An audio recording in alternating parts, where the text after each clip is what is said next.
thinking as I was walking down the trail about hobbies and identity and why it's so hard for our community to kind of move on after we're done with our military service. And one of the things that I keep thinking about with our identity is, while we're serving in the military and while we are first responders and while we are doing this job, we let this job become who we are and our identity.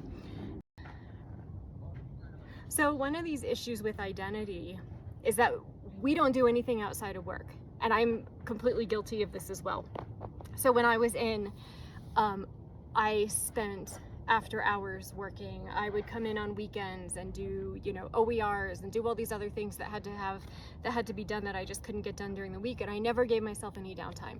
And we believe and we live by this narrative that we are the job. So I am a soldier, I am a police officer, I am a paramedic, I am a firefighter, all these things that like envelop who we are. But the thing that we end up missing is that is what we do. And we do it for a job. Let's get real, we need to get paid to live. But we do it for the sense of duty. We do it for the sense of helping others. We do it for our communities. We do it for our loved ones. So there's this greater sense of why we are attracted to those careers and why we want to work in those careers. But the problem is we can't let it be. It comes home with us. We deploy, it stays in our soul, and it comes back. And if you're working stateside, you go to these really stressful calls all day long. There's no decompression time. You just come right back to your family, and you are expected to act like you can handle that and deal with it, when the reality is your nervous system cannot handle it and deal with it.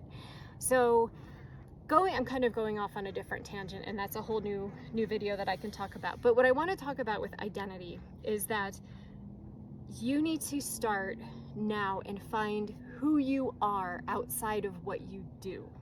And that's not to say that you can't keep working hard for your job or love your job or do, things maybe outside of work to be better at your job. Maybe you go to the range and you really enjoy shooting, or physical fitness is your thing. But what I really encourage you to find is what fills your soul outside of work.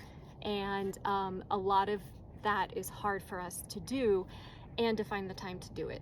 And I can help you with that. That's what I'm here for.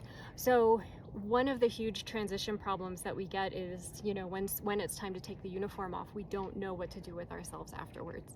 So without that base of having a hobby or having something that you're really passionate about outside of work, we get lost when we end up leaving the military or first responder service for that. So while you're in and while you're wrapping up your career, this is the time to really search and see what makes you happy, what fills your soul. For me, I ended up going back to one of the things I loved as a child, and that's ballet. And then through that, it just helped my physical fitness, and my back got stronger, and it helped me deal with a lot of those injuries. Now I'm really into horses, and it's so much fun to be around them. Of course I'm into hiking, and that's always been a thing, but you need to find what fills your soul. And so start looking for that now. If you're out of the military or out of service already and you're struggling with this, please reach out to me. I'm here to help you. You have a community here. We are here to get back on track and help you live the life that you really, really deserve. So send me a message, let's chat, and check below. I've got some resources for you.